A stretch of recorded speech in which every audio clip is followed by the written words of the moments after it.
So love breakup ಆಗಿಂದೇನಪ್ಪ ಅಂದ್ರೆ 2 options ಇರ್ತಾವ. ಒಂದೇನಂತಂದ್ರ ಬಿಟ್ಟೋದಂತ ಹುಡುಗಿನ ಮರೆತು ಸೊ ಜೀವನದೊಳಗ್ ಸಾಧನೆ ಮಾಡಿ ಸಕ್ಸಸ್ ಆಗೋದು.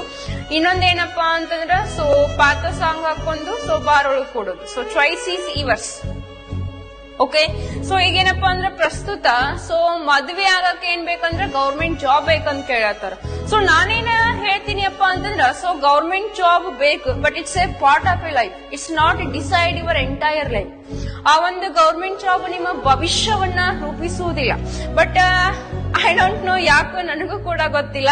ಈಗಿನ ಪ್ರಸ್ತುತ ಏನಪ್ಪಾ ಅಂತಂದ್ರ ಸೊ ಜನರ ಮೈಂಡ್ ಸೆಟ್ ಹೆಂಗಾಗೈತಿ ಅಂತಂದ್ರ ಹುಡುಗಂಗ ಏನ್ ಬೇಕಪ್ಪ ಅಂತಂದ್ರ ಪಾಪ ಹುಡುಗರ ಜೀವನ ಏನಪ್ಪಾ ಅಂದ್ರೆ ಬಹಳ ಸ್ಟ್ರಗಲ್ ಅಂತ ನನಗ ಅನ್ಸುತ್ತೆ. ಯಾಕಂದ್ರೆ ಮದ್ವೆ ಆಗಕ್ಕೆ ಗೌರ್ಮೆಂಟ್ ಜಾಬ್ ಬೇಕಂತ, ಆ ಜಾಬ್ ಜೊತೆ ಮತ್ತೇನ್ ಬೇಕಂತಂದ್ರೆ ಸೊ ಹೊಲ ಬೇಕಂತ. ಸೊ ಹೆಂಗೈತಿ ಸಿಚುವೇಶನ್ ಅಂತೇಳಿ. ಯಾಕಂದ್ರೆ ಎಲ್ಲರಿಗೂ ಕೂಡ ಗೌರ್ಮೆಂಟ್ ಜಾಬ್ ಇರಲ್ಲ, ಎಲ್ರಿಗೂ ಕೂಡ ಹೊಲ ಇರಲ್ಲ. ಸೊ ನಾನೇನ ಹೇಳ್ತೀನಿ ಅಂತಂದ್ರ ಪೇರೆಂಟ್ಸ್ ಗಳು ಏನ್ ಥಿಂಕ್ ಮಾಡ್ಬೇಕಪ್ಪ ಅಂತಂದ್ರ ಸೊ ಗೌರ್ಮೆಂಟ್ ಜಾಬ್ ಹೊಲ ಅನ್ನೋದನ್ನ ಬಿಟ್ಟು ಆ ಹುಡುಗ ನಿಮ್ ಮಗಳನ್ನ ಚೆನ್ನಾಗಿ ನೋಡ್ಕೋತಾನೋ ಇಲ್ಲೋ ಅಂತ ನೀವು ಥಿಂಕ್ ಮಾಡ್ಬೇಕು ಫಸ್ಟ್.